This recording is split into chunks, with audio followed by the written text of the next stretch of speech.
Hello friends, good morning. এই যে সকালে উঠে ব্রেকফাস্ট বানিয়ে ছেলে স্কুলে যাওয়ার জন্য রেডি করে দিচ্ছি। এই যে জামাটা পরিয়ে দিলাম। আজকে হাফ ছুটি ছেলের স্কুলে, বলল মা তাহলে আমাকে টিফিন বানিয়ে দিতে হবে না। আমি যে বেলটা পরিয়ে দেবো, ওকে রেডি করে তারপরে টাই পরিয়ে দেবো। রেডি করে তারপরে টোটো কাকু আসবে, ওকে টোটোতে তুলে দেবো। আজকে উল্টো রথ, সেই জন্যে হাফ ছুটি। আর ক্যামেরার দিকে তাকিয়ে কি বলছে আমাকে।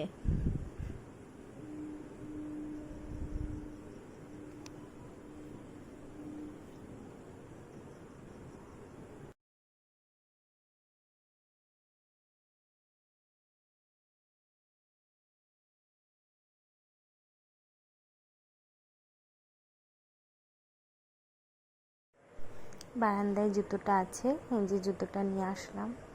বা জুতোটাও পরিয়ে দিতে হবে। পরতে পারে, ফিতেটা বাঁধতে পারে না, বেঁধে দিই। তারপরে ওকে রেডি করে তুলে তারপরে আসছি। আবার ব্রেকফাস্ট করে চলে এলাম।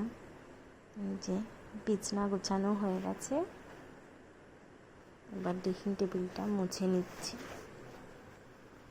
ভালো করে।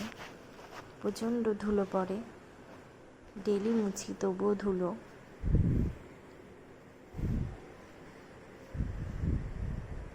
তোমরা ভিডিওর মধ্যে বুঝতে পারছো না, কিন্তু প্রচণ্ড ধুলো পড়েছে। এবার ঘর দৌড় ঝাড় ভালো করে তারপরে রান্না করতে চলে এলাম। সমস্ত যে একদিকে ভাত চাপিয়েছি ইন্ডাকশনে, আর এদিকে আমার তরকারি রান্না হচ্ছে। জল দিয়ে দিলাম তরকারিতে। ডিম রান্না করছি ভেজে কেটে। ডিমটা পরে দেবো ঝোলটা ফুটলে।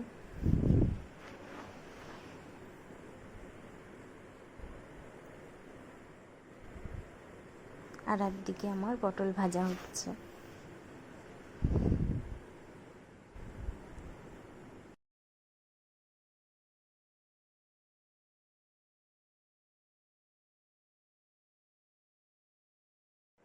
আজকে আমি প্রথম যে মিষ্টি বানালাম বাড়িতে। কেমন দেখতে লাগছে বন্ধুরা বলো।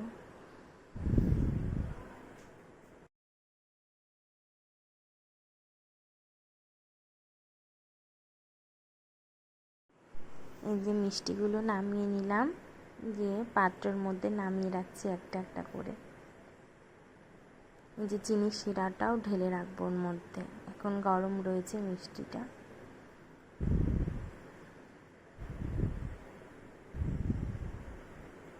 প্রথম বানিয়েছি, খুব ভালো হয়েছে। আমার ছেলেও খেয়েছে, বলল মা খুব ভালো হয়েছে, আর একদিন বানাবে। ঠিক আছে। যে